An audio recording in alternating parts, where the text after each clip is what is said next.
നേരത്തെ ചിലരെല്ലാം സൂചിപ്പിച്ചതുപോലെ ഞാൻ സാങ്കേതിക വിദഗ്ധനല്ലാത്തതുകൊണ്ട് ഉന്നതരായിട്ടുള്ള സാങ്കേതിക വിദഗ്ധരുടെ അഭിപ്രായ പ്രകാരം നമ്മൾ തീരുമാനിച്ച ഏറ്റവും പ്രധാനപ്പെട്ട കാര്യം, ഇങ്ങനെ അവിടെ വാട്ടർ പോണ്ടിങ് ടെസ്റ്റ് നടത്തിയപ്പോൾ 2 വീടുകൾക്ക് വെള്ളം കിനിഞ്ഞു പോകുന്നതായി കണ്ടു.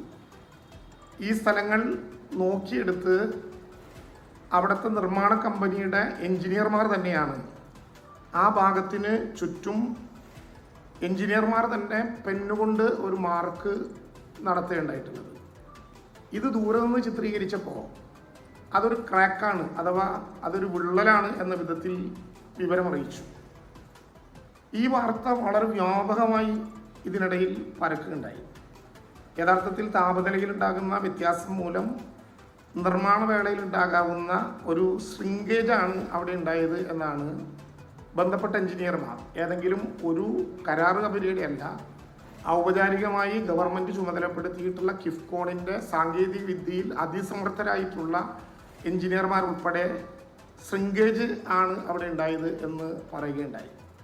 സ്വാഭാവികമായിട്ടും ക്രാക്ക് എന്ന വാക്ക് ഉപയോഗിക്കുമ്പോൾ ആളുകൾ ധരിക്കുന്നത് എന്താ, അതൊരു സ്ട്രക്ചറൽ ക്രാക്ക് ആയിരിക്കും എന്നാണ്. സ്ട്രക്ചറൽ ക്രാക്ക് അല്ല അവിടെ ഉണ്ടായത് എന്ന് അന്ന് രാവിലെ അവിടെ ചെന്ന് സംസാരിച്ചപ്പോൾ എഞ്ചിനീയർമാർ ഉൾപ്പെടെ പറയുകയും അത് ഇതിൻ്റെ ഉറപ്പിനെ ബാധിക്കില്ല എന്ന് ഉറപ്പ് നൽകുകയും ചെയ്തു.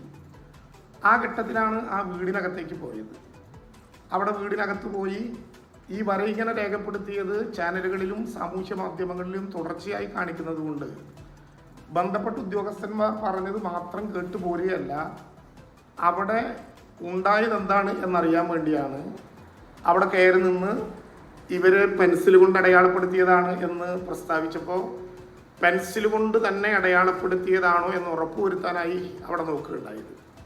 വീടിൻ്റെ ഉടമസ്ഥനായിട്ടുള്ള നൗഫൽ പോലും ഇങ്ങനെ ഒരു ക്രാക്ക് എന്ന വിവരം കേൾക്കുന്നത് ഇവരടയാളപ്പെടുത്തിയതിൻ്റെ, ബന്ധപ്പെട്ട എഞ്ചിനീയർമാർ അടയാളപ്പെടുത്തിയതിൻ്റെ കൂടി അടിസ്ഥാനത്തിലാണ് എന്നുള്ളത് കൊണ്ട് എഞ്ചിനീയർമാർ പറഞ്ഞത് ശരിയാണോ എന്ന കാര്യം നേരിട്ട് ബോധ്യപ്പെടാൻ ആദ്യം എനിക്ക് തന്നെ ബോധ്യപ്പെടണമല്ലോ. എനിക്ക് ബോധ്യപ്പെടാനും ഞാൻ ബോധ്യപ്പെടുന്നത് വഴി അത് ബാക്കിയുള്ള ആളുകളെ അറിയിക്കാനും വേണ്ടിയാണ് അവിടെ അങ്ങനെ ഒരു സംവിധാനം ഉണ്ടാക്കിയത്. നിങ്ങൾ മനസ്സിലാക്കേണ്ടത് ഏതെങ്കിലും ഒരു മഴയിൽ ചോർന്നൊലിച്ചതല്ല ഇത്. വാട്ടർ പോണ്ടിങ് ടെസ്റ്റിൻ്റെ ഭാഗമായി നമ്മൾ തന്നെ 24 മണിക്കൂർ വെള്ളം നിറച്ച് നടത്തിയിട്ടുള്ള ടെസ്റ്റിൻ്റെ അടിസ്ഥാനത്തിലുണ്ടായതാണ്. ഇനി കെട്ടിടം പൂർത്തീകരിച്ചാലോ? കെട്ടിടം പൂർത്തീകരിച്ചാൽ നേരിട്ട് കൈമാറുകയല്ല. കെട്ടിടത്തിൻ്റെ കരാർ കമ്പനിയുടെ എഞ്ചിനീയർമാർ ഒരു പരിശോധന നടത്തും. കരാർ കമ്പനിയുടെ എഞ്ചിനീയർമാർ പരിശോധന നടത്തിയതിന് ശേഷം കരാർ കമ്പനിയുടെ എഞ്ചിനീയർമാരും കിഫ്കോണിൻ്റെ എഞ്ചിനീയർമാരും സംയുക്തമായി പരിശോധന നടത്തും. അതിനും അവസാനിക്കാതെ കരാർ കമ്പനിയുടെ എഞ്ചിനീയർമാരും കിഫ്കോണിൻ്റെ എഞ്ചിനീയർമാരും ആർക്കാണോ വീട് കൊടുത്തിട്ടുള്ളത്, നേരത്തെ ഇവിടെ പറഞ്ഞതുപോലെ ഇതെൻ്റെ വീടാണെന്ന് ഉറപ്പിച്ചു പറയാൻ പറ്റുന്ന വീട്ടുകാരനായ മനുഷ്യനെ കൂട്ടി അവിടെ പരിശോധന നടത്തും. ഇത് കഴിഞ്ഞിട്ട് ഇങ്ങനെ ഒരു പ്രശ്നം ഉണ്ടായാലോ?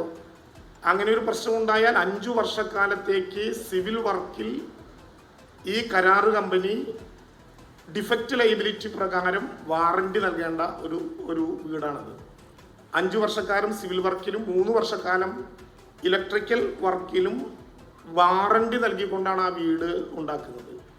സാധാരണ നിലയിൽ ആ കരാർ കമ്പനിയുടെ ലഭ്യമാകേണ്ട കരാർ പ്രകാരമുള്ള സംഖ്യയിൽ ഒരു നിശ്ചിതമായ ശതമാനം 5 വർഷത്തിന് ശേഷം മാത്രം കൊടുക്കാവുന്ന വിധത്തിൽ എടുത്തു വെച്ചാണ് ഡിഫക്റ്റ് ലയബിലിറ്റി പ്യൂരിഫൈ ചെയ്യേണ്ടത്, അത് ക്യൂർ ചെയ്യേണ്ടതെന്ന് നിശ്ചയിച്ചു. ആളുകൾക്കറിയാം കരാർ ഉണ്ടാക്കിയാൽ എന്തുണ്ടാകും.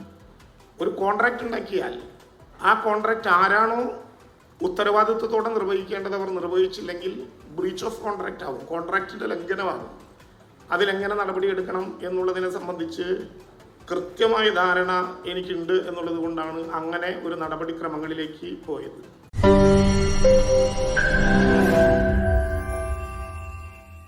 ലോകത്തെവിടെയായാലും ഏത് സമയത്തും 24 വാർത്തകളും ഓഗ്മെന്റഡ് റിയാലിറ്റി പാക്കേജുകളും എക്സ്പ്ലെയിനറുകളും വിശദമായി കാണാൻ ഞങ്ങളുടെ യൂട്യൂബ് ചാനൽ നിങ്ങൾക്ക് സബ്സ്ക്രൈബ് ചെയ്യാം.